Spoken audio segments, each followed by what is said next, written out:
Let's talk. Let's talk, my people.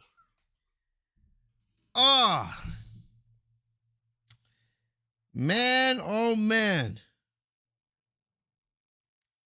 Do we have stuff to talk about tonight? Whoa, people. What do you want to talk about?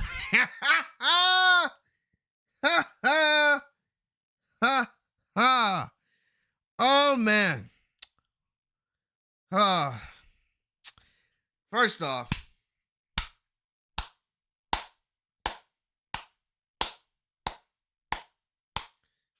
credit to Triple H. Shout out to Triple H, man. I will never, ever doubt you again. I was wrong, just like everybody was wrong. And I don't want to hear it from anybody tonight. I don't want to hear it from anybody. If you tell me that you predicted what we were going to get tonight at that press conference, at that kickoff show, I'm going to believe you're lying. I'm going to believe you're lying. There's very, very few people that could have predicted what we got at that kickoff show tonight. There's very few people. I had my own predictions, and we'll talk about them. People had their own predictions based off everything we saw. Based off everything we saw tonight, based off everything I've seen on social media going into tonight, I believe that almost nobody could have predicted what we actually saw tonight at that kickoff show. And first thing I got to say, shout out to Triple H. I will never doubt you again. All of you, everybody that got mad at Triple H, that were calling for his job, that were saying that he messed up, how do y'all feel now? How stupid do we all feel? For even for a second, if you had any doubt in Triple H, even for a second, you should feel stupid tonight. You really should. Even if you didn't have any doubt in Triple H today, you should be singing this man's praises. What they did tonight was absolute cinema. Cinema. Right? Cinema. That's the one word that Roman Reigns loves to describe all the time when he's talking about the bloodline in the story. Cinema. What we got tonight was pure cinema. I got to give a shout out to Triple H. I got to give a shout out to The Rock. I got to give a shout out to Roman Reigns, Cody Rhodes, Adam Pearce, Nick Aldis, the creative staff, Tico. I got to give credit to everybody that had a role in that press conference tonight. I don't know all the details of how it went down, because based on everything we've gotten from, no matter if it was Dave Meltzer, who looks like an idiot tonight for all the stuff he got wrong, no matter if it was from Fightful Select or PWI Insider or wherever you guys get your wrestling news, whatever dirt sheets you guys read, none of us predicted what we got tonight. And that was great. The unpredictability of wrestling, the storytelling, the edge of your seat, not knowing what's actually going to happen. Everything we got tonight in that press conference was amazing. Peak cinema. Wrestling is at an all-time high. This is the type of stuff that made the Attitude Era so good. Oh my gosh. I cannot tell you how good that was tonight. And we're going to go through it all. First off, I want to say, yo, what's going on, everybody? My name is Fitz TV here, AKG33. Welcome back to the channel. Thank you guys for joining me on the Legit Shoot podcast here tonight. It is February 8th, 2024. Thank you guys for joining me. We are going to be talking about the Wrestlemania 40 kickoff press conference tonight. And man, was it special. All right. First things first, we're going to be mainly talking about everything that happened with Cody, Roman, Seth, and The Rock tonight. How it went down, my reaction, my thoughts, where this is going heading into WrestleMania. And yes, all right. Man, what a show. What I want to say is what we got tonight. That was one of the best things we've ever seen in WWE that had nothing to do with in-ring action. And what I mean by that is the storytelling we got at that press conference tonight was so good, and it wasn't on a Raw, it wasn't on a SmackDown, it wasn't on an NXT, it was nowhere near a ring, it wasn't a promo, it was at a freaking press conference in the T-Mobile Arena. We've heard a lot since WWE got purchased by TKO, right? How they wanted to make it more sports centric, right? And how they wanted to bring realism into that. And I was all for it. I was like, okay, I'm down for this, but I didn't expect it in the way we actually got it tonight. I thought, yes, they're going to bring realism, because one of the things that's great about wrestling is, right, I say this all the time, you can get good wrestling anywhere. It's not that hard to find good wrestling. But the thing about it is, when you get the storytelling on top of that, that's when you get wrestling at its best. That's when you get wrestling at its peak, right? And what we got tonight was the perfect blend. Usually when you're watching a promo segment in WWE and someone mentions something in real life, for example, when Seth Rollins was feuding with Matt Riddle a couple years back, we all remember where, they were feuding, and then Seth Rollins brought up how Matt Riddle's wife and kids wanted nothing to do with him, and you saw Matt Riddle's reaction, that felt real, right? How real that felt, Those are the type of moments that makes wrestling better than anything else, right? When you could bring that realism into the story that you're telling between the wrestlers. It makes every single move that they do in the ring feel like it hits a lot harder, because you can see the storytelling behind those punches, behind those moves, behind that action. What we got tonight wasn't on a Raw or a SmackDown or a pay-per-view. It was a press conference, and they hyped it up to be this must-see event that you had to watch and that you were on the edge of your seat for. I've never remembered an event, really, truthfully, I've never remembered an event where I went into it thinking, this is a friggin' press conference. I've never been so hyped. Like when John Cena and The Rock was announced 10 years ago. Never before, never again, for WrestleMania 28, right? When you watch that press conference, it was more them talking about how big the match is going to be, how exciting it's going to be, right? You get a little bit of a stare down. You get the photos, maybe get a couple questions. Yeah, and then that's it. Tonight, they told a legit story in that press conference. They made everything feel so real. Everything about it. Everybody played their role to perfection. Everybody, from the wrestlers to The Rock to the superstars that were on the panel, right? CM Punk was amazing. And it made sense for almost everybody's characters, right? CM Punk was great. Pat McAfee, with his sports media personality, how they related it to the Pat McAfee show and what The Rock did earlier today. Michael Cole being the veteran commentator. Big E, who's not yes, he's signed with WWE, but he's not an active superstar, because we don't know if he'll ever be able to come back because of his neck injury, right? The realism and the insight that they brought, from their experiences with The Rock, with Cody Rhodes. Well, the stuff that Big E was saying, Big E brought up Cody Rhodes and his relationship with Luke Harper, right? The things that CM Punk said going back to 10 years ago when The Rock stole his WrestleMania main event with John Cena with the WWE Championship, and how that relates to now, and how CM Punk even referenced it to AEW and the fight he had with the Young Bucks, right? And having to stand up for yourself when somebody, punches or slaps you in the face, right? When someone throws hands, it doesn't matter who they are. You have to be a man and stick up and fight for yourself, right?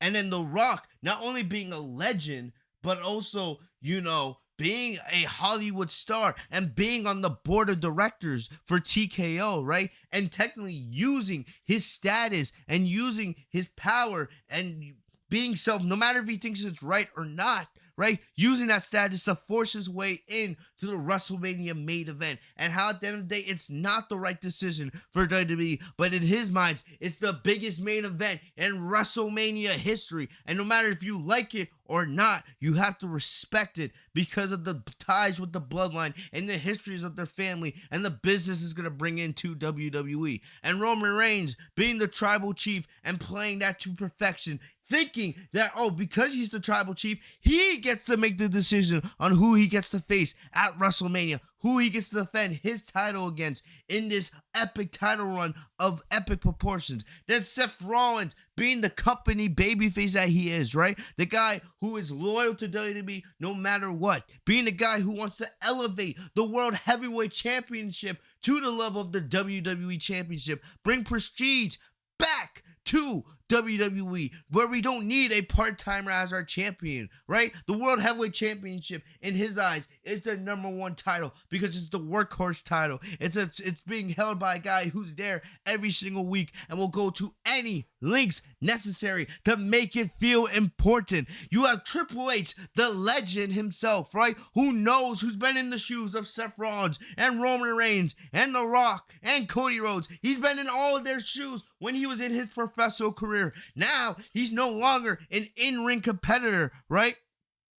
And now now he's the creative mastermind behind everything that's going on in the WWE. And now he's seeing things, trying to keep things afloat, making everybody feel okay. And then you have the managers, you have the general managers. You had Nick Aldis and Adam Pearce out there, right? Just trying to play some kind of,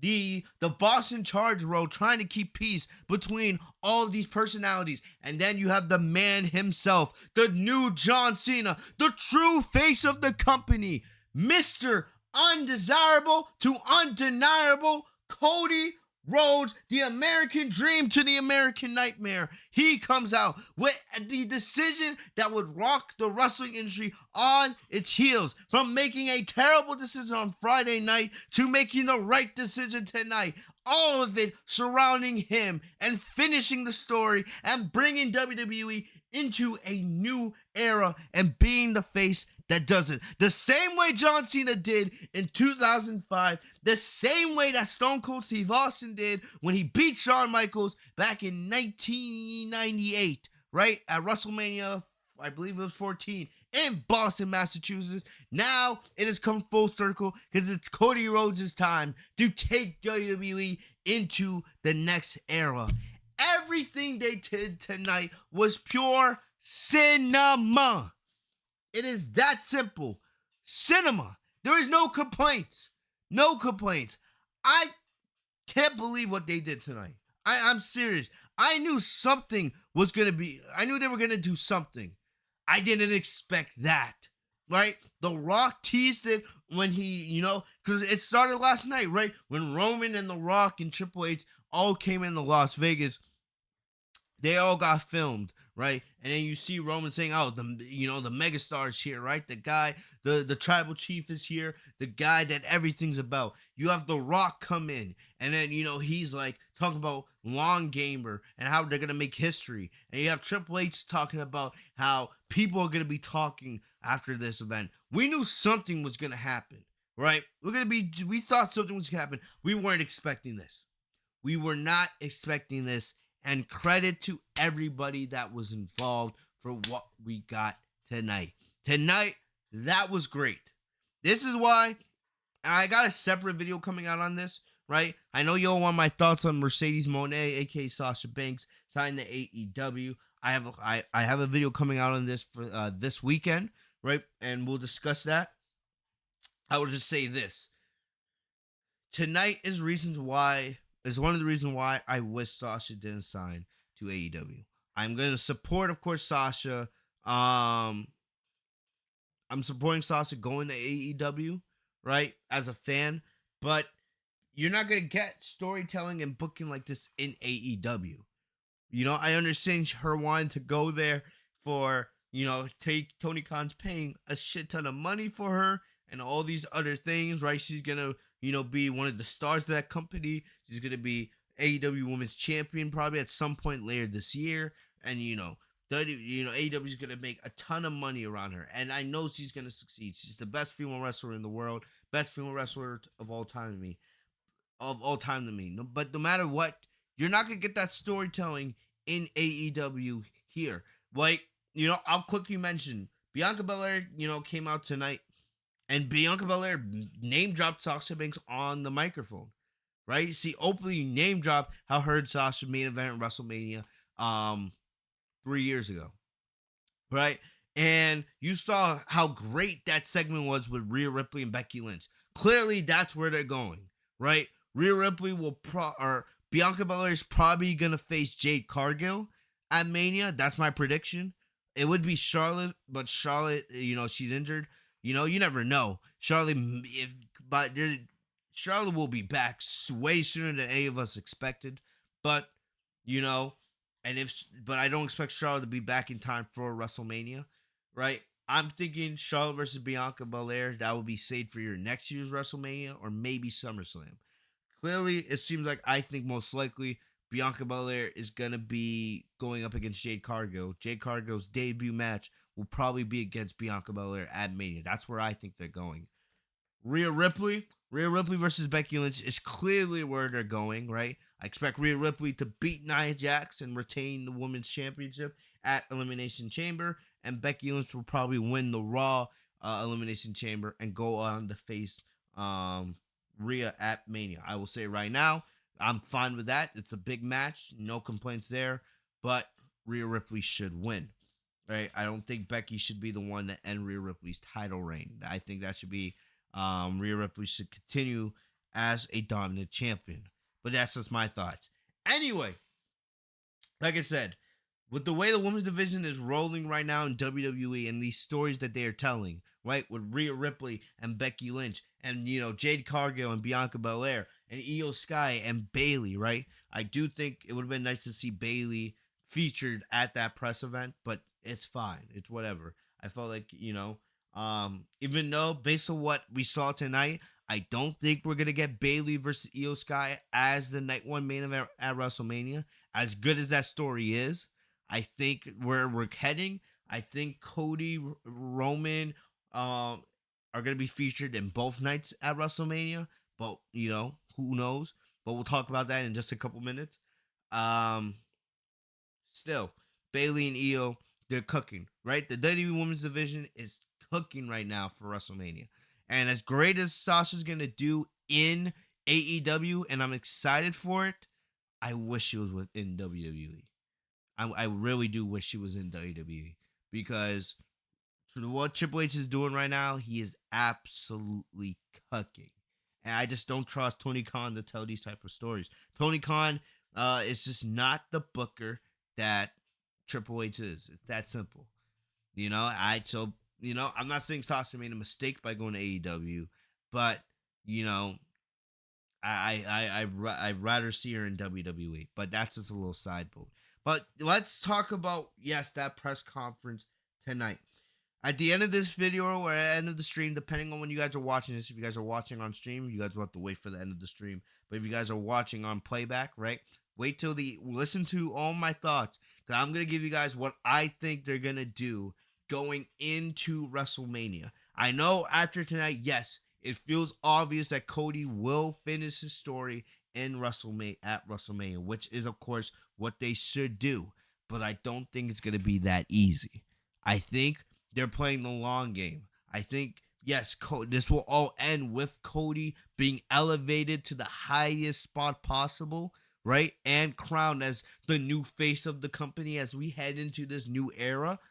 But I think there's some other things that are going to be done, in fact, as well, right? And I think and I mean that where it pertains to The Rock and Roman Reigns. Everybody's talking about The Rock turning heel tonight, right? I'm going to say this word. I don't think The Rock's a heel. I think The Rock's going to be turning a tweener, right?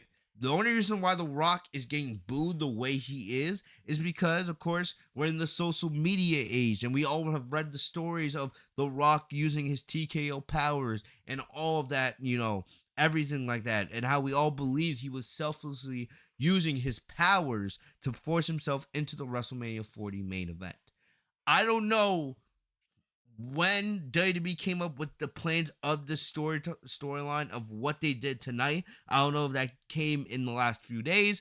I don't know if this was always the plan and just not leaked, or it just never came through the dirt sheets, right? And I'm glad it didn't come through the dirt sheets because getting that element of unpredictability is what made tonight so amazing, and not necessarily knowing where they're going moving forward, right? Even though Cody and Roman are gonna have their rematch at WrestleMania, still, the road to get the WrestleMania, I just don't think it's going to be that easy for Cody Rhodes. And I'm going to get to that here in a little bit.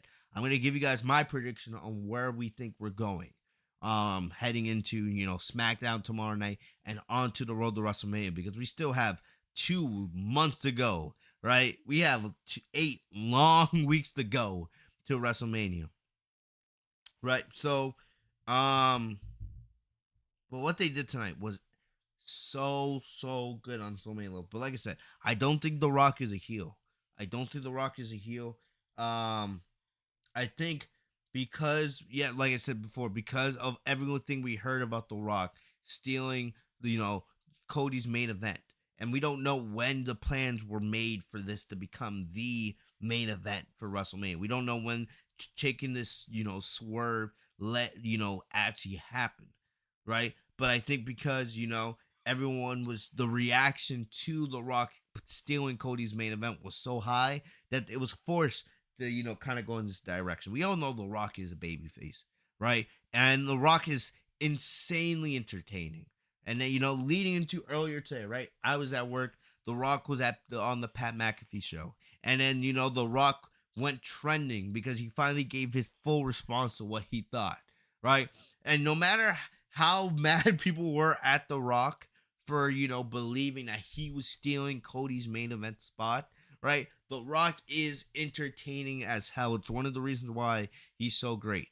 When you talk about the greatest talkers in WWE history, right? You talk about Stone Cold and John Cena and CM Punk and MJF, right? Now you put you have The Rock on that list. Days like today is why The Rock is on that list. His reaction to the back, we all remember, how is The Rock gonna react to this reaction over the "We Want Cody" movement? Well, he did an incredible job on that. Going on Pat McAfee's show, he made the term Cody cry babies. Only The Rock could come up with that. He came up with his own hashtag that may be better than the "We Want Cody" hashtag, right? The Cody cry babies. And how he described it, he talked about, no matter if you love it or hate it, you have to respect it, because the Roman Reigns versus The Rock is potentially the biggest main event that WWE can put on in the history of WrestleMania, which is in fact kind of true. You heard me say it a million times, right? I wanted The Rock versus Roman Reigns. I just didn't want it under the circumstances where Cody Rhodes would get screwed out of the WrestleMania main event, especially when you had Cody win the Royal Rumble. I wanted to, because I've been saying that they should have done it the last couple years, right? Or that they should have waited till next year when Roman was no longer the champion. But you're not keeping Roman Reigns. I'm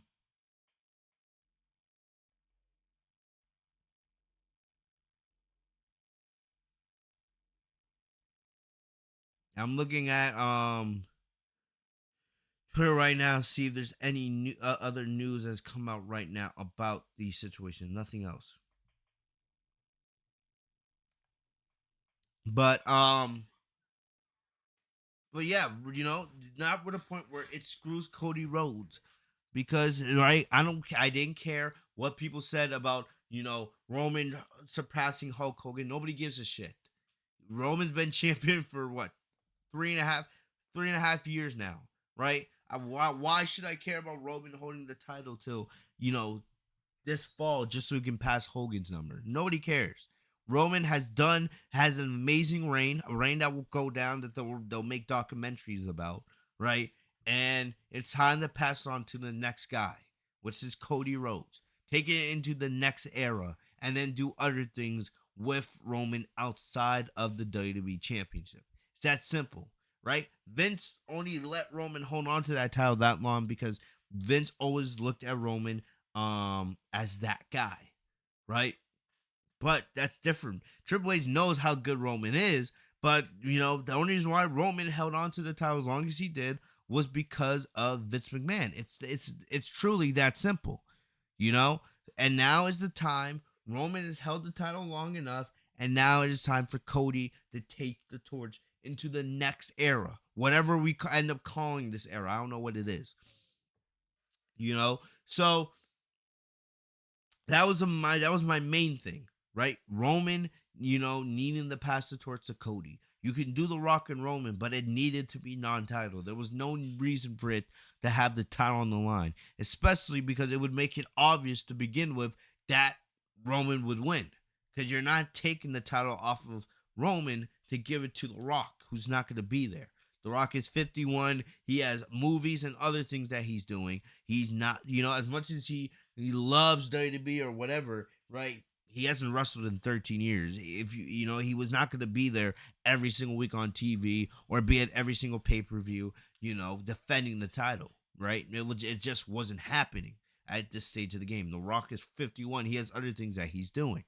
So, despite what The Rock is saying, The Rock comes up with the hashtag Cody Crybabies, which is, like I said, absolutely incredible, which started trending on Twitter, right away, right? It started trending on Twitter right away. And then he cut his amazing promo in like a minute, right? Talking about, he put Cody in 3 different sections. He said the fans that are passionate about Cody Rhodes, the Cody Crybabies, and Cody Rhodes himself. 3 distinct groups, right? And then he said basically like the Cody Crybabies, talking about when their dad asks like, let's go play catch outside. No, I can't right now. Cody's got to finish his story.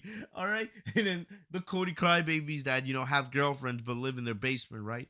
Their girlfriend's like, hey, babe, let's go have sex. No, not right now. Cody has to finish his story. Basically calling out all the people that were just bitching on social media, the bitch, right? That had nothing better going on in their lives right now. So, in a span, I watched the clip multiple times. I was just laughing my ass off. And then basically The Rock said, we're going to make history today at the press conference. So just make sure you watch, right? And the more you saw how The Rock was advertising the press conference and Triple H and everybody, you felt like, all right, something's going to happen. This is going to end up with Cody getting the chance to finish his story, right? There was no way they were putting in that much, hype into this press conference, how it was must see, right? And then just flat out coming out to say, oh, Cody's going to choose Seth, right? It was obvious, especially because if Cody was going to choose Seth, they would have just had him come out on Monday and say, I'm going to choose Seth. They would have just had him do it on Raw. There was no way they were going to make you spend Thursday night, right, just watching a random press event, spend 1 to 2 hours of your time just so you could see, oh, Cody choose Seth, and then they can, them answer, ridiculous questions from the media. They wanted to make it into this huge main event, and they did. They did. A must-see event that you couldn't miss. There was not going to be any wrestling on the show, nothing, but you're sure you're going to come in to see what the story is. And they gave it that real-life sports presentation, where it was led by the superstars. The superstars came out, said what they had to say, and that was that. They didn't make it like, oh, like this was a post-pay-per-view media scrum where the media actually gets to ask questions. No, the superstars led this event. They got to give their own thoughts, right? And basically tell the story with their own words, which was so, so cool. Something that you never gotten to see in modern day wrestling. And you know what's, excuse me. You know what's so interesting is this is stuff that you would have never gotten with Vince. Never. Right? Vince was so stuck in his ways that, like I said, if they had done a press conference or press event like this, it would have just been, like I said, like John Cena and The Rock at WrestleMania 28. Come out, take photos, don't really talk smack about each other, but just talk about how, how big this WrestleMania is going to be, take photos, do a little face-off, and that's that. But no, they made this into a truly epic sports moment. Something that you just this couldn't miss, right? And I love it. This is truly a new era. Triple H said, this is a new era, and I promise you, you ain't seen nothing yet. And that's truly what it felt like, right? You know, and one of the really cool things, right?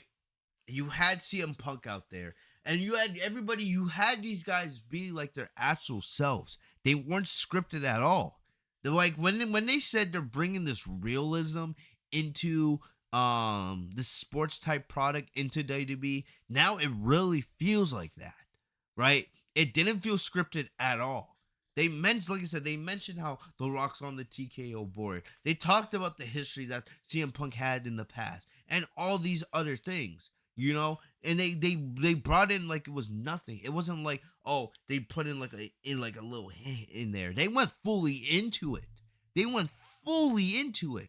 To make it feel as real as possible. And now it's getting you more and more invested in the story. It feels so much less scripted than how WWE and how wrestling has been for years now, right? And now them bringing this realism into the stories they're telling, it's just elevating them to a whole nother level.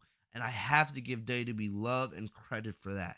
What they're doing right now is incredible. Awesome, awesome stuff. So, right, Seth Rollins, what was I gonna say? Well, before Seth Rollins, right, CM Punk, basically says, "Oh, I'm gonna say some stuff tonight, right? Even though I'm not gonna be at WrestleMania, I'm still involved. I'm still gonna be around, and I still have my mouth. So definitely things are gonna get turning.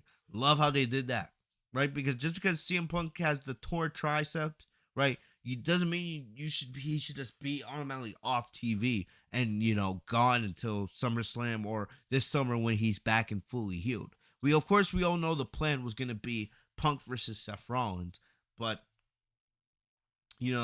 still, just because he's not there doesn't mean he can't have some type of role for WrestleMania. Because clearly the new long term plan, it's not CM Punk versus Seth Rollins anymore, right? You can still do the match later on, but that's not the story. It seems like now it's shifting to now Drew McIntyre versus CM Punk.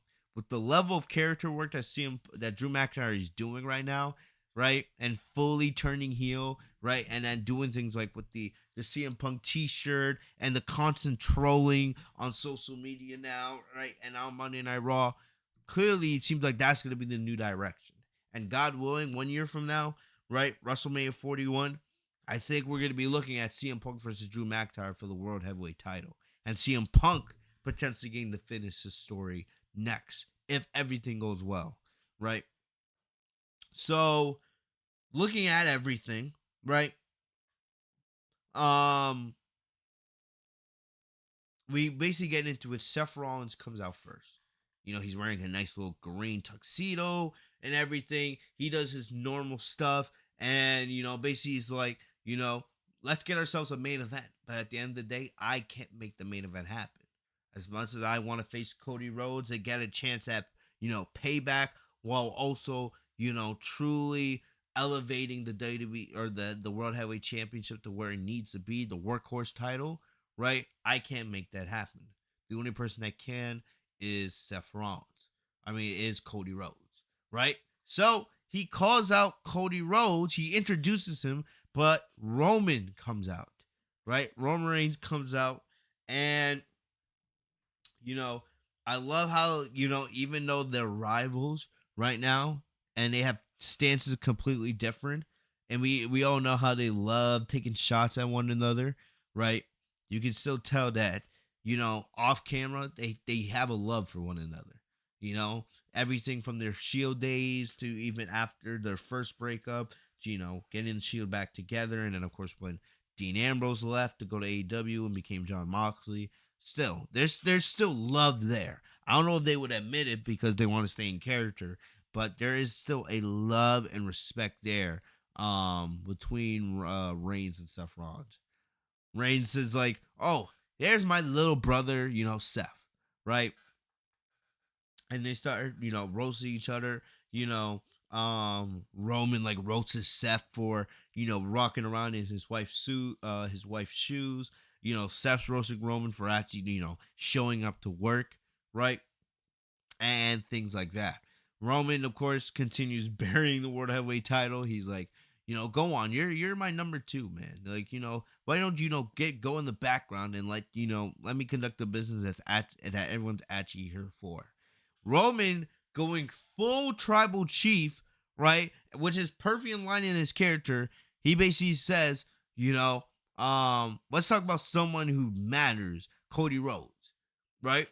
But he then says, Cody, you're so indecisive. Because you're so indecisive, you don't get the choice anymore. I, as the head of the table, as the tribal chief, is taking that away from you. So he tells Cody, like, I'm taking that away from you. You're not the tribal chief no more. Well, you never were the tribal chief, but you guys get my point. You're not the tribal chief. I'm now going to be the one to make the decision because you can't make up your mind.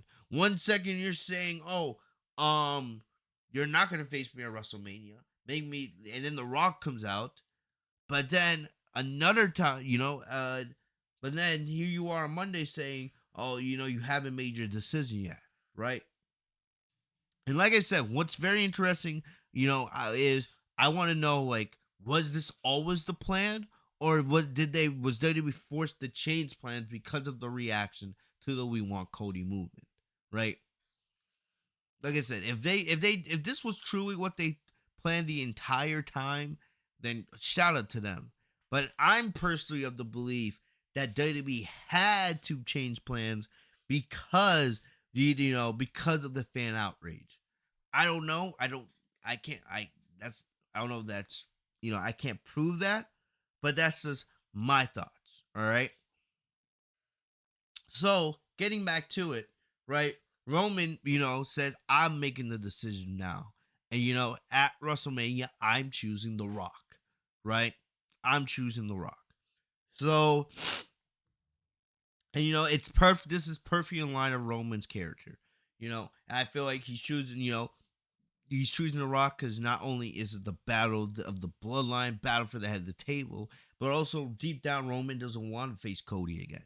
He's already beaten Cody, but, Cody's a full-time superstar who's there every single week, right? Who's always in shape, right? The Rock, yes, he might be in shape physically, but he hasn't wrestled. He hasn't taken bumps in, 11 years since 2013.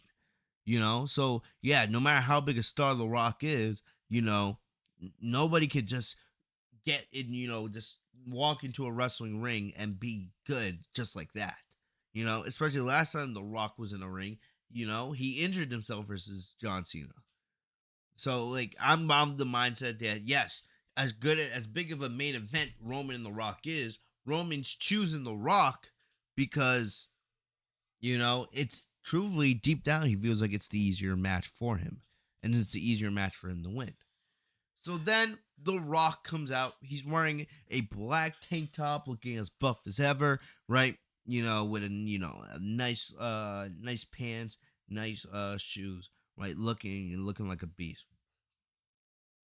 And I don't know, like I said, what's one of the things that I love so much about this is I truly don't know, right, if this was WWE's plan all along or if they had to change plans because of the fan reaction. One of the coolest things tonight was to see how The Rock reacted to the boos and reacting to the We Want Cody chant. Because like I said, in the Vince era, this would have never happened.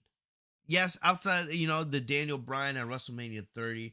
But, at the end of the day, when Vince made a choice, and there was almost never choosing his mind. If he wanted Roman Reigns and Brock Lesnar, or if he wanted Goldberg, or if he wanted The Undertaker, right, Vince would get his way, and he just wouldn't care. Because WWE was always making money regardless because of those mega $1 million deals with the USA and Fox and etc. Now, of course, we've elevated to that because now we have Netflix playing, $5 billion for WWE, which is still insane. But yeah, we've elevated from those times. So here we are, right?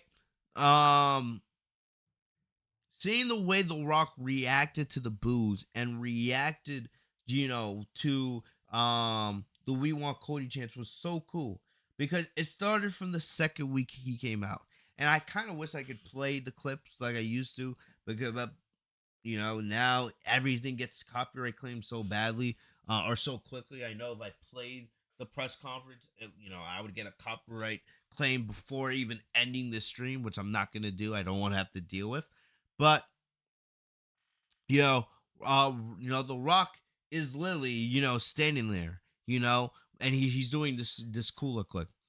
He's looking around the arena, trying to, let the fans get their chance in, right, and then hopefully that they'll calm down and he can do his thing. Like I'll say, The Rock was doing a great job. He did a great job in his reaction. It was one of the things I had been looking for all week. How would The Rock respond? And he did a massive job of doing it. Pausing. He would pause for a minute or two just to let them talk or just let them chant. So then The Rock would do his excuse me.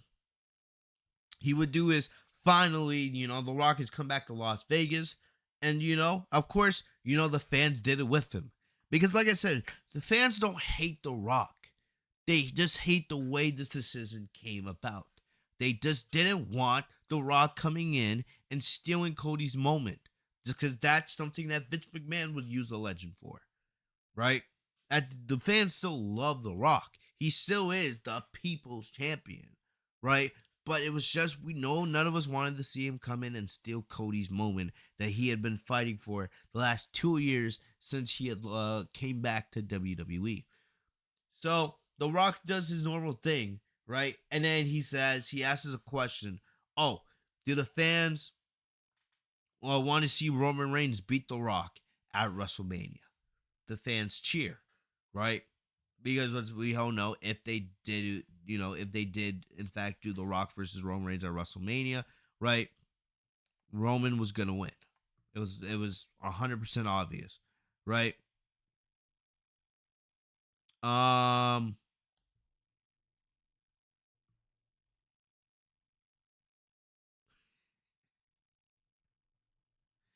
Oh my gosh, the CM Punk stuff, man, was just incredible, and we'll get to that in a little bit. Um, Great stuff. So The Rock, then The Rock says, how many people want to see The Rock beat Roman Reigns at WrestleMania to all boos, right? And then he says, how many people want to see The Rock and Roman Reigns main event WrestleMania and make it the biggest main event of all time? I thought he was gonna say how many people want to see Cody Rhodes or something like that, but there was no mention of it, right? And we'll get to that in a little bit. So then he says, I love the passion from you guys tonight, right? He thanks the media for being there. He thanks the WWE Universe for being there. All right. And then basically he's like, all right, let's get down to business. So then The Rock says, he also says the Cody Crybabies. Which I know they're it'll be interesting to see if they make that into an actual t-shirt. Right? Like I said, the fact that The Rock made a hashtag just as good as the We Want Cody hashtag in a matter of seconds, credit to The Rock. The Cody Crybabies. It's one of the reasons why The Rock is as good as he is. So, The Rock puts up this graphic, right? And it's a graphic of the bloodline, right? The history of the bloodline, the entire family tree of the bloodline, which is actually, it's kind of cool. You get to see the entire bloodline family, and you can see, how Roman and The Rock are actually connected, right? You see everything, with their grandfathers, right? Rikishi, you see the Usos, you see where Solo, and everybody lines up. Right, you even see like Naomi up there because he's married to to Jimmy Uso, etc., etc. Very, very cool stuff. And then he's like, basically, no matter if you like it or you don't like it, you have to respect it, right? Because this is a main event that has been in the making for so long, right? And it's the biggest, main event that you could ever do in the history of WrestleMania and the history of the business. And I'll give The Rock credit. He's right. He's right. The Rock was doing a masterful job of selling this story with this match with Roman. Doing a great job at doing it, right? So then basically he says, no matter if you like it or not, he keeps repeating it. No matter if you like it or not, you have to respect it. So The Rock's not really going full heel. He's still being his babyface self, right? Yes, you can boo all you want. You have every chance to boo it, but you have to respect it, right? Then he says also that, what was it? The Rock and Roman Reigns. I forget. I'm losing my train of thought. I don't want to lose my train of thought. He says that The Rock and Roman Reigns, that that they're bound by blood, right? And and then he also says to the fans, it doesn't matter if you don't, and if you don't.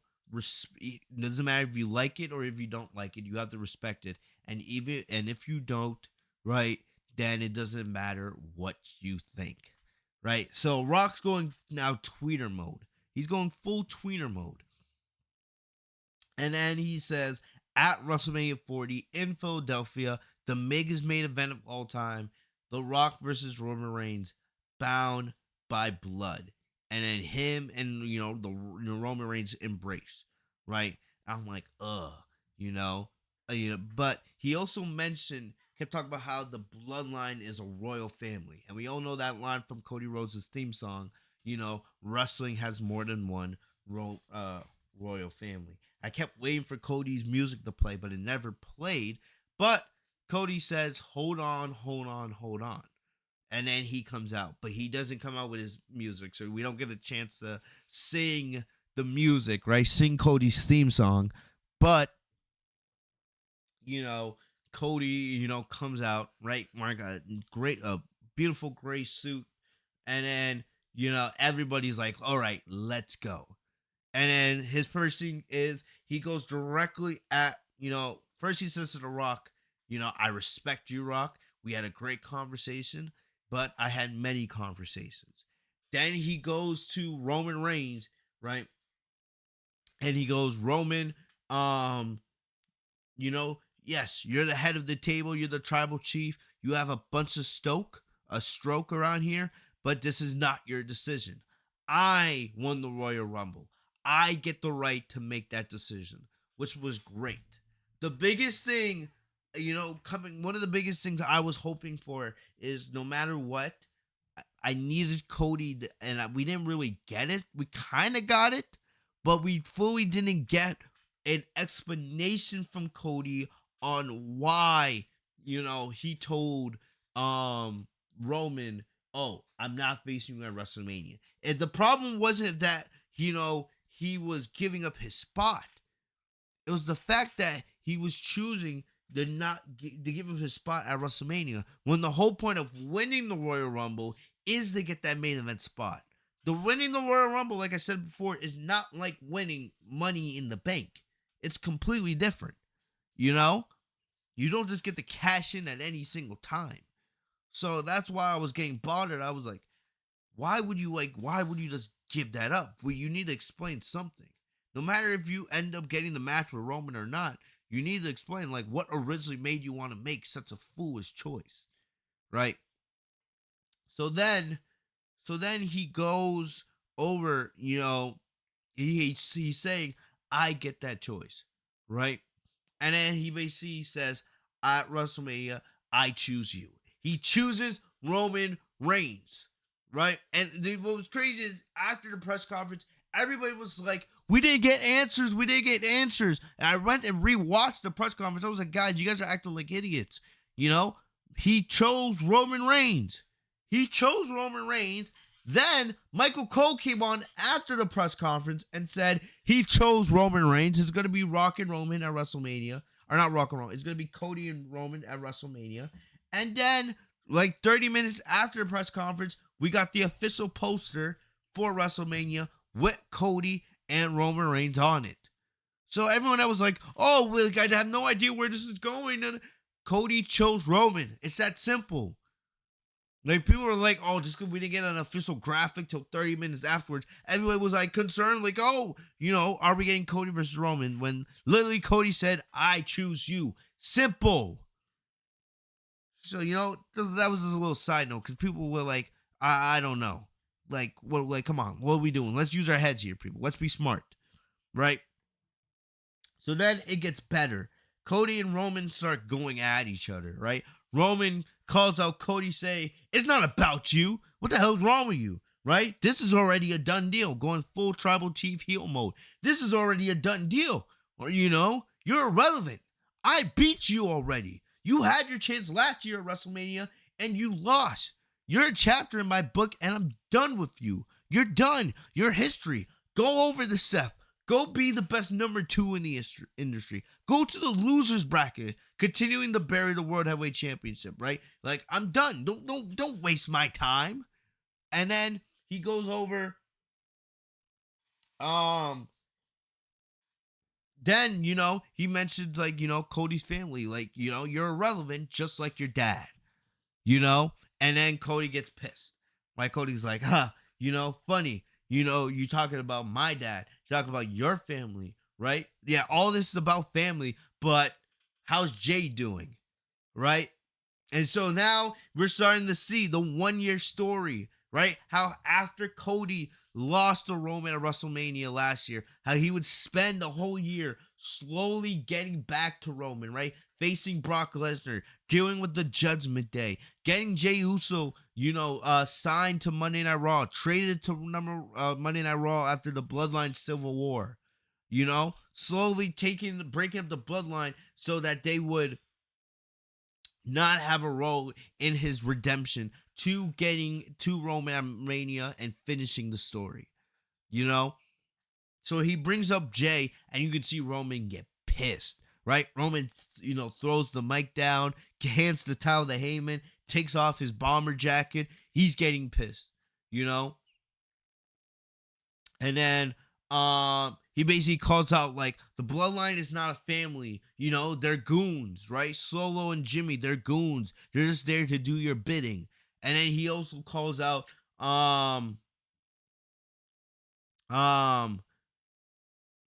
he calls out Roman and Rock's grandfather. He's like, if your grandfathers were here, they would be ashamed of you for the way you acted. And so they are absolutely just cooking at this point. Of course, the line of the night, he says, "What's this between you and Rock? A family, right? Head to determine who's the head of the table. How can you guys figure that out when you guys haven't been cooking for 2 years, right?" Absolute burn, because Rock's been gone for 13 years or for 11 years or whatever, right? He hasn't wrestled since 2013. And, Roman's barely on television anymore. So, you're not even, absolute burning, right? So then Cody calls out the Rock's family, or calls out their grandfather, saying how ashamed they would be. And then the moment happens, right? Cody is talking, but all of a sudden the Rock steps up side by side with Roman. And then he says, "Let me get something straight with you. When you call out his family, you're calling out my family. You're calling out my bloodline." And then he slaps Cody in the face. Boom. There you go. Cody gets up and tries to get back in Rock's face, but then Triple H and Nick Aldis and Adam Pearce are breaking everybody up, right? Seth's getting in the Rock's face, talking crap like, "You don't get to do that. I don't care if you're on the board. You don't just get to come here and do whatever the hell you want," right? Being the company man, babyface that he is, right? Everything then breaks up, right? And then, that's pretty much the end of things. That's the end of the press conference, right? Everybody's going crazy because The Rock, here is The Rock, right? not only The Rock himself, but the board member, right? Somebody on the board who's not an active WWE wrestler slapping Cody Rhodes, the face of the company. And, everything goes crazy. Paul Heyman's reaction was great, and it just great stuff. So then they all clear the stage, right? Then one of my favorite moments, CM Punk. CM Punk's, just roasting, The Rock, right? He's just getting pissed. CM Punk's just going off like, I'm tired of this shit. Seth Rollins needs to stop, with his style, stop focusing on his stylist. And me, I don't care if Seth Rollins doesn't like me or not, right? He needs to stop focusing on his stylist, and Cody needs to, grow some balls. If somebody slaps you, right, you gotta step up and fight, right? This is the day to be. This is what we do. We fight. We wrestle. Somebody fights you, we have a ring to settle it in. If somebody slaps you, you have to defend yourself as a man, and then you got to get them back. CM Punk speaking legit facts, and he's saying all this while The Rock and Roman are still on stage. And you can tell The Rock wasn't happy. Roman was just kind of just standing there, still in character. But you can see The Rock just looking over at Punk, and it's just like, he was not happy with what he's being heard, but it all makes sense because Punk's been in Cody's shoes. Punk was trying to become the face of the company in 2013 when The Rock came back, beat him for the WWE Championship, and went on the main event WrestleMania with the then face of the company, John Cena. Right? It made sense from storyline perspective back in 2013, but now this is a completely different situation. So CM Punk, speaking facts. Plus, Punk is relating to his AEW days, right? When he got into it with EVPs, the Young Bucks, and that was the start of his downfall out of the company. Which who cares at this point, because Punk being back in WWE was always a better decision, right? Because Triple H is allowing CM Punk to be himself in WWE. And Punk is legit enjoying himself being back there after all these years. So then, so that was great, right? The visual of The Rock looking at CM Punk talk crap about him is just so funny, so good. So then Rock goes over to The Rock and Roman head out, right? And Biggie mentions, like, is Rock even allowed to do that? Like, yes, The Rock is The Rock, but he's a board member. He just slapped an active WWE superstar. The Rock's not an active superstar. So I love how Pat McAfee and Biggie are mentioning how The Rock is a board member, and like, where the hell is this going? Right? Not being also scripted. So they go backstage. Triple H is getting interviewed, like, what the hell's happening? Triple H is like, of course, a lot of egos there. These are all superstars. These are all prideful men. Right, but this is a kind of a crazy situation right now. Everyone's heated now. I just need to get everything under control. But then The Rock comes up with Roman Reigns side by side, and he's like, hey, if you're not going to do anything about it, we will. Fix it. Because, if he talks about my family like that, I'm going to fucking slap the taste out of his mouth. Lily swears on the air, which was amazing, drops an F-bomb, right? And Triple H is telling, Roman, like, you can't do that. That's not right. You're not an active, basically saying you Rock. Yes, we know who you are, but you're not an active superstar. You're a board member too. You can't just be acting like this.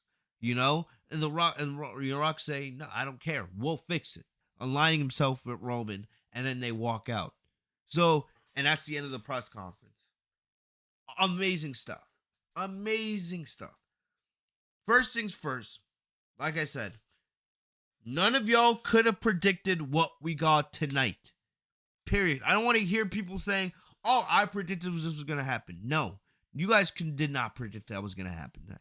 I will tell you guys, and I said this on the stream last week, what I originally predicted was that, Either The Rock was going to give the match back to Cody, saying, no, you go out there and finish your story, right?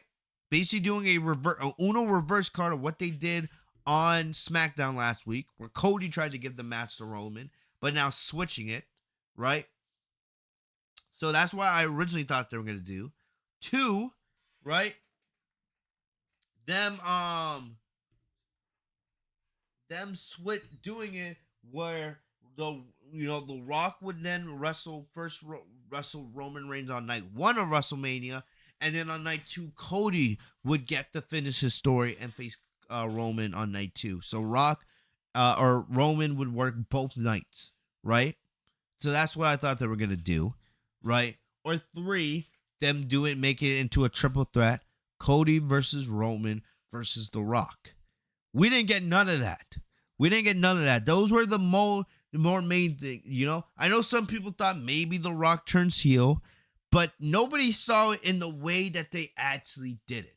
No, I didn't see anybody, and I don't want to hear people, unless you have like podcast clips that you want to send me on social media. That's the only way you'll get me to believe that someone predicted the shit we were going to get tonight. The unpredictability of tonight is what made it so special, right? So I'm going to go through my Twitter very quick because I have a couple other thoughts on this. I'm going to give you guys my thoughts in just a sec on what I think, where this is going for all parties involved. I loved how Cody came out and called this bullshit. Love that. That was great. I love the visual of The Rock. The Rock, look at Cody or look at CM Punk talk shit about him, right? During the fallout of the Kickoff event. So cool. I loved how Bianca Belair brought up, actually name dropped Sasha Banks. That was really cool. So much stuff. And so clearly where this seems like this is going, right? Clearly where this is going is we're going to get The Rock versus not The Rock. It seems like this is most likely gonna be, because it's already been confirmed. It's been confirmed that The Rock is gonna work WrestleMania this year. We know that for a fact. That's been confirmed. Unless something happens like an injury or something like that, The Rock is working WrestleMania this year. We all originally thought somehow it would be against Roman Reigns, but it's gonna be different. And it seems like what's gonna happen is both Cody Rhodes and Roman Reigns are going to work both nights of WrestleMania. So I know some are going to be a little bit unhappy because, it looks like Bayley and Io aren't going to get that main event spot, but come on, who cares? Let's be honest here. This is the biggest story, all right? This is the bigger story. Just like how last year at WrestleMania, the Usos and KO and Sami deserved that main event spot. This is the big story. This has nothing to do with the woman getting, getting bad treatment, right? Bayley and Io are going to get their moment at WrestleMania, right? It just won't be in the main event spot. This is clearly the biggest story in all of wrestling right now, and it deserves the main event slot. So where I think they're heading is, of course, The Rock and Roman Reigns teaming up and potentially facing Cody and Seth on night 1 of WrestleMania. And then on night 2, us getting Cody versus Roman Reigns. That's where it looks like it's heading, right? It's not confirmed. Of course, the only thing that is confirmed is Roman Reigns versus Cody for night 2 of WrestleMania. That is confirmed. Couple things before I give you guys my prediction on where this is truly heading, in my opinion, right? First off, The Rock is not heel. The Rock is not heel. Maybe he does turn fully heel here in the coming weeks, but based on what The Rock did tonight, right, it makes sense. The Rock, aligning himself with Roman Reigns, it makes sense for The Rock because in The Rock's eyes, he's defending his family. Cody disrespected him by talking about his great-grandparents. So and we all know The Rock is very prideful about his family and his Samoan heritage. So in his eyes, it's not, him slapping Cody is not him turning heel and being a bad guy, but it's him stepping up for what he believes is right. right? And standing up for his family. So, like, no matter what's happening with him and Roman Reigns in this battle to be the head of the table, right? What matters, at the end of the day, family and blood means everything. So if he believes that their family is being disrespected, he's gonna side with his family member Roman, and then defend it against Cody. And that's in The Rock's eye. So I don't see The Rock as heel. I know some people want to bring up, the Hollywood Rock, and that could happen. But in my eyes, that's not what they were doing tonight. They wanted The Rock to be a tweener. And I don't think The Rock's going to stay like this forever. I think this is only going to be specifically for this WrestleMania build, right? Because I do think after WrestleMania, The Rock will go back to being a babyface. No matter if there's plans for him to be on TV in the long run, like going to SummerSlam or next year's WrestleMania or whatever. I think they're going to go with this only for this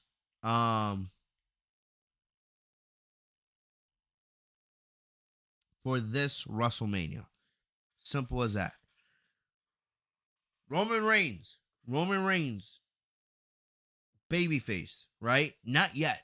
We've always heard that what WWE wanted, and this was especially when Vince was still in charge. Vince McMahon has always wanted Roman Reigns to be a babyface, right? He's always wanted Roman Reigns to be a babyface, long term. I think this will also eventually set up Roman Reigns to be a babyface, but not yet. One thing that was very interesting with that is, one thing I noticed, and I don't know if you guys all noticed this, but one thing that I noticed was that Roman Reigns, he felt like he went second fiddle to Cody. Up until, of course, The Rock slapping Cody, Roman was in control. But the second The Rock, slapped Cody, and then, they did, The Rock saying, I'll fucking slap the teeth out his mouth, right? Roman, the second they did that, Roman looked like he was playing second fiddle to The Rock. Because Roman's supposed to be the head of the table, the tribal chief, all this stuff. But it felt like in that moment, The Rock had taken control, and then Roman became the sidekick. And the thing about it is, Roman Reigns is the champion. He's the undisputed WWE champion. So why is he now all of a sudden playing second fiddle to The Rock? Why is that what we're doing here? So I don't know if you guys noticed that, but it felt like the Roman became second fiddle to The Rock when that's not supposed to be the case. When Roman, in his eyes, is supposed to be the head of the table, the tribal chief. This is all supposed to be about him, right? But it felt like in that moment, it became a lot more about The Rock and Cody than Roman and Cody, all right? So that was very interesting. And I do think in the long term, and we'll talk about this in just a couple minutes, that this will probably lead to Roman turning babyface. All right. Then, moving to the other side, Seth Rollins. Right? Seth Rollins was perfect in his role. Of course, yes, the World Heavyweight Championship is not yet on the level of the WWE Championship, right? And, some people are going to be like, yes, Cody choosing Roman in the end kind of still messes things up. And I completely understand that. But, right? But at the end of the day, Cody is still incredible at what he does, and Seth is still incredible at what he does, right? Seth was always going to be the second fiddle in here, regardless of Cody choosing him or not, right?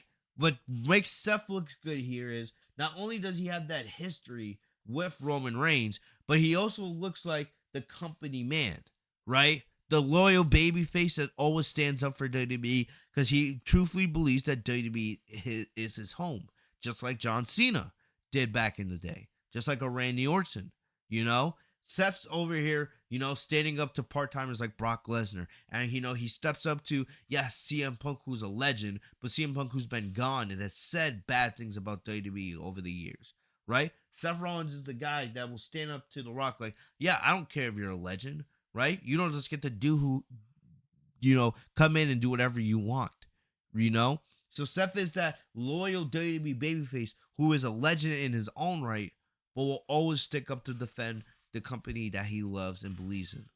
So Seth was perfect in his role, how he was mouthing off The Rock afterwards, saying, oh, it doesn't matter what you think. It doesn't matter. You don't get to just do what you want. That's bullshit, right?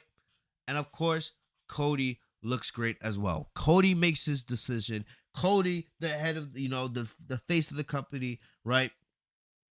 Will get the chance to finish his story and do what he should have done last Friday on SmackDown. The two big things here, of course, was Cody. We kind of got the explanation tonight, right? It kind of feels like, The Rock kind of maybe manipulated Cody into giving up that spot so that The Rock could come in and main event, Mania with Roman. It did feel that way a little bit, right?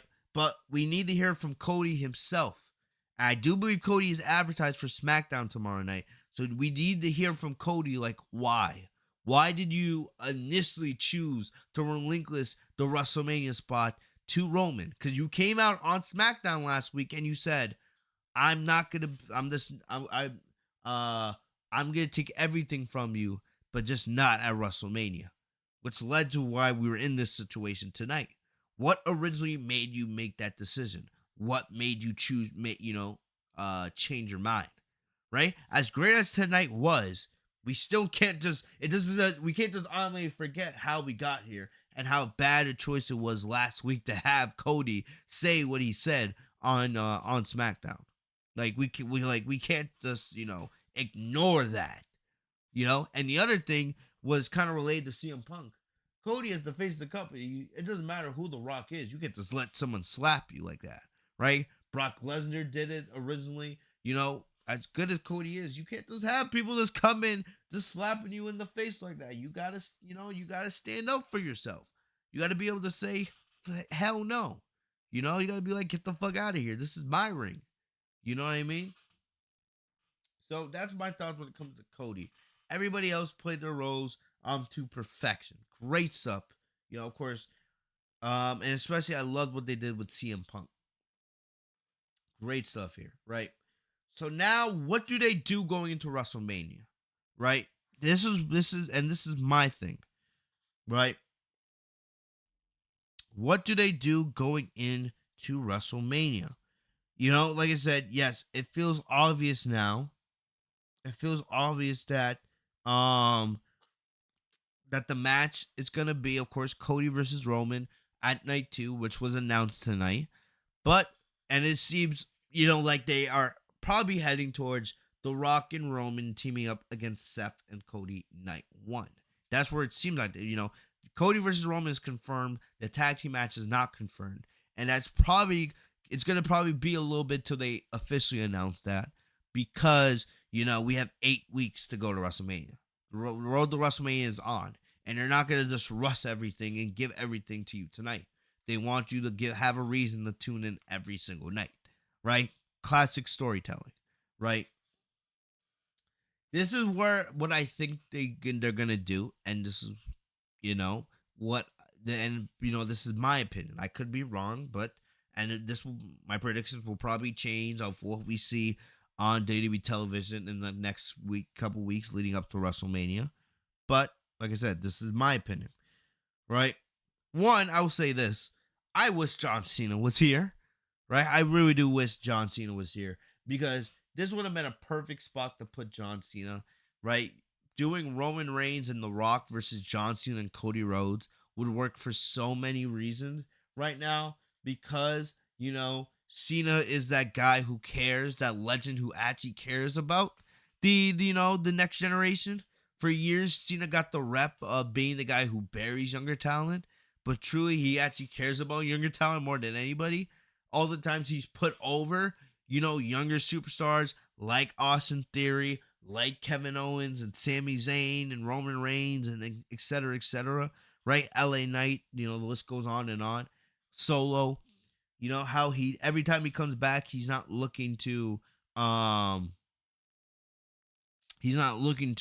elevate himself. He's looking to enjoy the time he has left in WWE while setting up the next generation for as much as much as possible, right? So we get so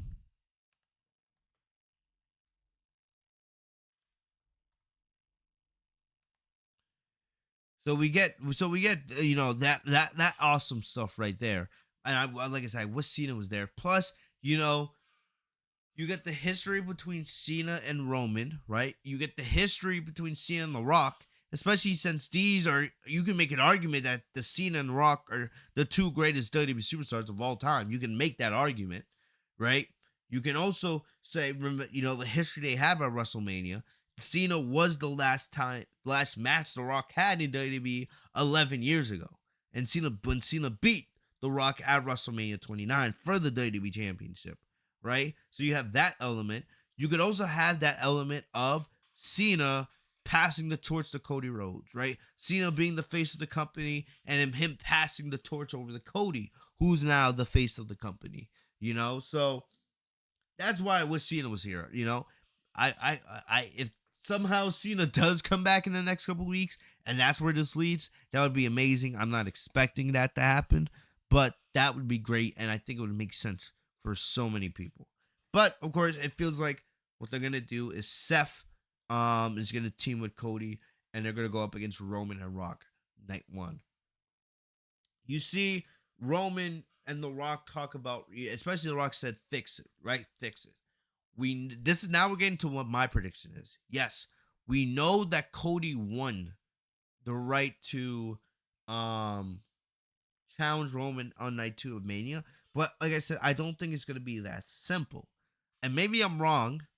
I think what's gonna happen is, yes, we're gonna get the tag team match at WrestleMania, but I would not be surprised at all if it ends up happening where, if Cody loses, like they put a stipulation. If Cody loses, right? If The Rock and Roman beat Cody and Seth in the tag team main event of night 1 at Mania, if Rock and Roman win, The Rock either gets added to the match between Roman and Cody for night 2, or The Rock now gets Cody's spot. That's what I think could become a stipulation. Either The Rock and Cody gets turned into a triple threat if The Rock and Roman win the tag team match in the night 1 main event, or Cody loses his spot truly to The Rock. So if they truly want to make this must see and not just some random tag team match, right? I feel like you can add that stipulation. Of course, I think if you go, I still think Cody and Seth would win the tag team match either way, but I think that's where you go, right? But I think that's what you should do. So then next thing I would do is I would have then, like I said earlier, The Rock is a tweener. The Rock is not a heel. Well, maybe he turns fully heel in the next couple weeks, but I don't think that's where they're going. I think The Rock's going to be a tweener, right? This is not like a Trish Stratus or some of these other legends where you fully turn them heel, right? You're not going to keep The Rock as a heel forever. He's The Rock, right? If The Rock disappeared tomorrow and didn't come back for a year, he would come back as a babyface. Everyone knows this. What I think's gonna happen is, right? If they go through with the tag team match, what's gonna happen is The Rock and Roman, near the end of the match, Solo and Jimmy Uso will either get involved and either cost them the match, or will get involved and either attack The Rock in some way or something, right? And then The Rock will get pissed at Roman, and then that will cost him the win. And what will then happen is, in night 2 at the WrestleMania main event, Jimmy and Solo will try and interfere, and then we'll get what we originally wanted and have The Rock either then be in Cody's corner, or he will attack, take out Jimmy and Solo at the match, during the match, evening the odds, and allowing Cody to truly finish the story. Then after the match, The Rock holds up Cody's hand, right? Acknowledging him as the new face of WWE, turning The Rock back into a full-on baby face and allowing Cody, crowning Cody as the new face of the company, and finishing his story.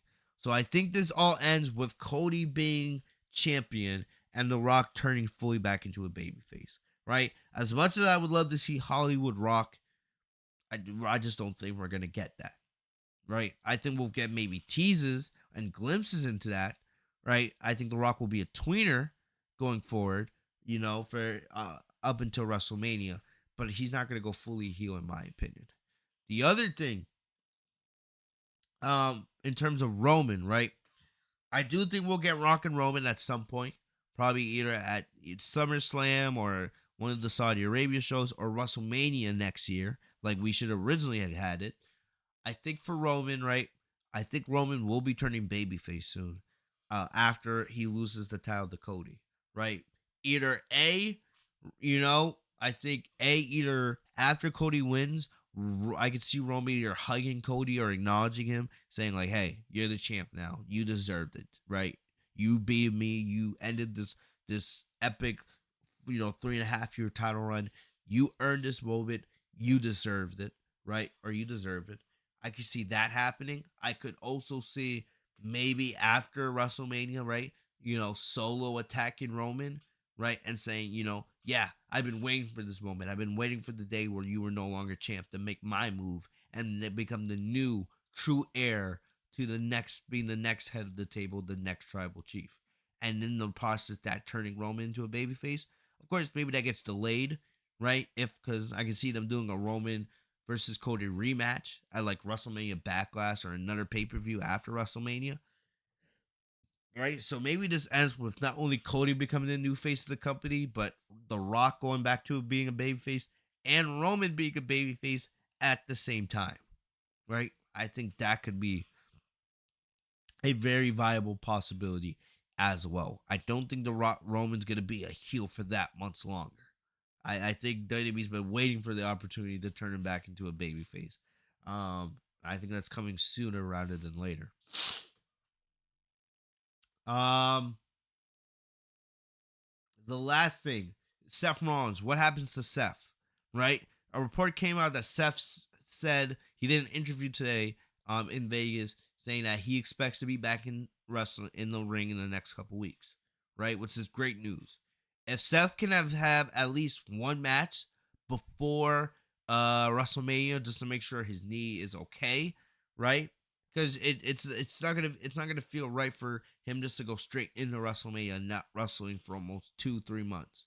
He should, if his body allows him, he should be able to have at least 1 or 2 matches, right, to make sure his knee is in decent shape. Doesn't have to be 100%, but just to make sure his knee is in decent shape so he can give us the match that we expect him to be able to give us at Mania with minimal problems. But I think what happened is Drew McIntyre continuing the amazing heel work that he's been doing on WWE TV as late, right? After Cody announced that he was finishing the story at WrestleMania, or he was planning to, he put a meme on his Twitter account saying, "I prayed for this," right? Basically doing of course, the same thing he said to CM Punk last week on Raw, saying, "I prayed for this. I prayed for you to get injured, so your road to WrestleMania would be destroyed by me." So what I think is gonna happen is, as long as Seth stays healthy, yes, you're gonna get, Cody and Seth teaming up against Rock and Roman in night 1 main event, right? And then in the night 2 main event, you're gonna get Cody and Roman, but I think you're also gonna get Seth versus Drew McIntyre. I think that's the plan. You go, unless they also want to do Seth versus Gunther. But no, I think you're gonna do Seth versus Drew. Drew's gonna completely turn heel, and he's gonna finally get his big win in front of fans and be the one to end Seth's title reign. That's where I think that's where they're going. All right. So I think Cody, Seth, and Roman are all going to end up working both nights of WrestleMania, which I don't have a problem with. Right? The story that they're telling here, is an amazing story, and I'm absolutely loving every second of it. I did not expect us to get that type of cinema tonight, but I'm so glad we did. And It's gonna make for a fun road to WrestleMania. Um, One of the big things, of course, is Cody. We know Cody Rhodes is advertised for SmackDown tomorrow night. The Rock and Roman aren't, based on what I've seen so far. Right, that could change. I don't know where SmackDown is tomorrow. I don't think they're in Vegas. Let's find out real quick. Let's find out where WWE is tomorrow. Where is SmackDown?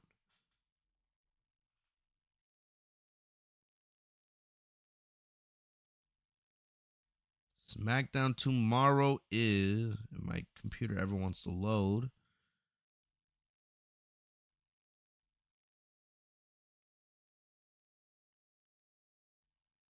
Can't find it yet. Give me a sec here, guys.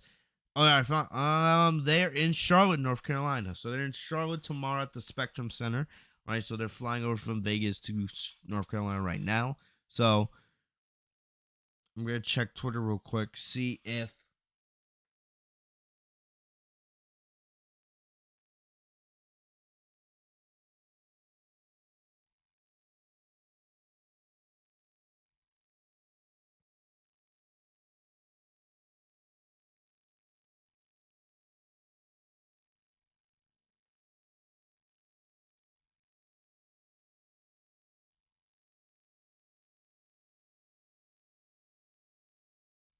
they haven't announced anything. So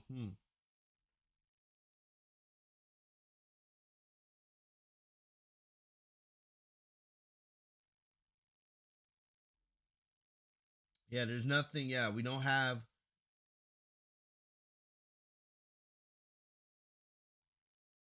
Yeah, we don't have. So there's no update yet, right? So we probably won't find out till early tomorrow morning on if The Rock or Roman will be on tomorrow's show. They're gonna play the long game here, right? WrestleMania is 8 weeks away, so they're not gonna. They're in no rush. I expect Cody Rhodes to be there tomorrow and to give us like a promo on on his thoughts. But like I said, there's no rush here from WWE to feel like they have to give you the entire storyline like that. They're gonna make you wait. They're gonna make you wait. Classic WWE. Oh my god, I'm looking at my bets right now, and I'm pissed off. Oh, I'm pissed. Sports betting gets me so mad, guys. So mad, bro. Every single time. Uh, so frustrating. Anyway, my bad. But like I said, they're gonna make you wait. They're gonna make us all wait. And we're just gonna have to be patient and enjoy it. You know, this is what we want. This is what we're gonna get. None of us expected to get that type of cinema tonight in the ring between The Rock, Cody, Seth, Roman. They all played their roles to absolute perfection, and we are in for one hell of a WrestleMania, right? And just because Cody versus Roman was announced tonight, it's not gonna be that simple. Cody's gonna finish the story, God willing. Like as long as there's no injuries or nothing crazy happens now between now and WrestleMania. Cody's gonna finish his story. Cody's walking out of WrestleMania as the WWE champion. That's happening. But it's gonna be a road. It's not just gonna be as simple as 1, 2, 3. This storyline's gonna have some ups and downs for our guy, and I'm loving every second of it. Like I said, one thing that's gonna be really cool tomorrow is to see what Fightful reports, what's the Dirt Sheets reports on this situation, and what we could expect going forward. SmackDown and Raw are going to be must see going forward as well to see when will be the next time we see The Rock and Roman. But still, I'm loving it. I am so excited to see where this all goes. But yeah, the road to WrestleMania is on, and we are in for one hell of a road to WrestleMania. Let me know in the comment section what you guys think. Thank you guys once again for joining me here tonight on the Legit Shoot Podcast. If you guys enjoyed, please leave a like on this video. Subscribe if you guys are new to the channel by hitting the bell next to my name, Fitz TV, so you guys are notified every time I post a new video. Follow me down on social media. The links are in the description. I will be back here this weekend. We got some more stuff to talk about. I'm going to be talking about my thoughts on Sasha Banks officially signing with AEW and her impending debut for AEW Big Business in Boston at the TD Garden on March 13th. I wish I could be at that show, but I'm going to be out of the country. So you guys know I live in Boston and how big a Sasha Banks fan I am. You know, it's going to suck not being able to be at that show, but still, we're going to be covering it as much as possible here. I'm excited for SmackDown tomorrow night. Can't wait to see what Cody has to say, see where this goes.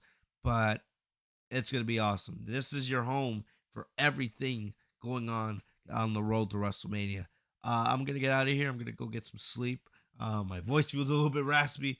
But like I said, thank you guys as always for the love and support. I will see you guys later. Stay safe and healthy, y'all. Peace.